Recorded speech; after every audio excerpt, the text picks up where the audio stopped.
everybody. My name is Tim O'Donnell, author of A View from the Back Pew. And if you've been by before, then you know what we're doing here. If this is your first time, welcome. What we do here is we ask a lot of big questions. Questions about God and religion and human piety. Big questions that I certainly can't answer, and some questions that maybe nobody can answer. But I think that asking good, well-framed questions sometimes give us a bigger awareness or a deeper understanding just by having considered the question. Before we get into this topic of questions too much, I want to start by making two statements, and we could maybe even call them disclaimers. But the first thing I want to say is that I'm not here to make fun of religion. I'm not here to make fun of the religious. Now, I'm going to ask a lot of tough, hard, critical questions about religion, but we're not going to be making fun. You know, all too often in pop culture today, people who don't adhere to religion or have lost their confidence in their religious training, or atheists, they poke fun at people who are religious. They call them silly and superstitious. Well, we're not going to do that here. Number one, I don't think people who are religious are silly or necessarily superstitious.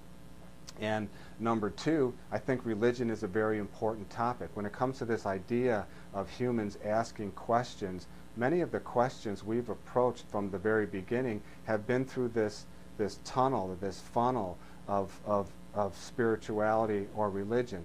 There's plenty of places you can go on the internet now these days to have a discussion and make fun of religion and ridicule religious people. This just isn't the place where we're going to do that. Now, the second disclaimer that I'd like to make is that I am not an atheist. So I'm going to be asking, as I said, a lot of the same tough, critical questions that the atheist does ask.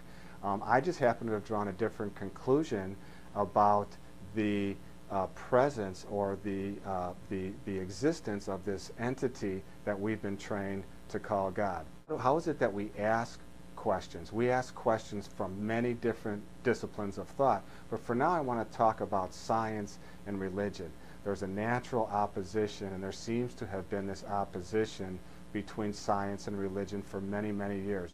It goes back at least to the 1600s, when Galileo began to formulate scientific questions and answer them in scientific ways, and he was actually excommunicated from the church for having done so. The idea that religion and science oppose each other exists still today, and sometimes it's even getting more sharp and more shrill, the mistrust or the opposition between the two. Many people in the scientific world won't consider any religious concept or spiritual concept because it doesn't fit readily into the scientific method.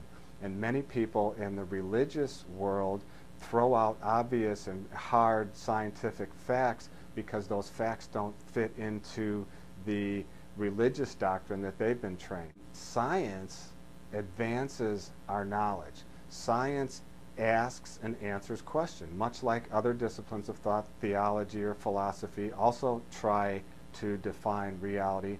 Science, I think, does the best job of defining reality because of its approach.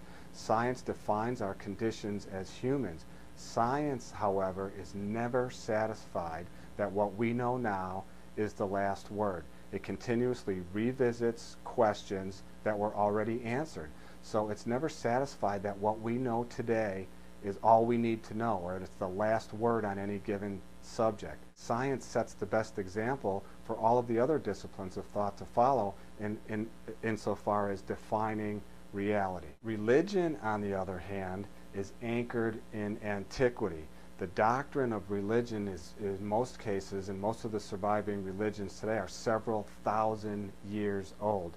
It's not to be questioned. The questions that were answered several thousand years ago are not to be questioned and not to be examined. We're not to revisit those, and they're very dogmatic. Some of the doctrine in religion is actually even called dogma. And what dogma means is that it's incontrovertible fact. So why would, if somebody were visiting incontrovertible absolute fact, why would you ask more questions about it? So by that definition, religion is dogmatic because it never expands, or it's not allowed to expand.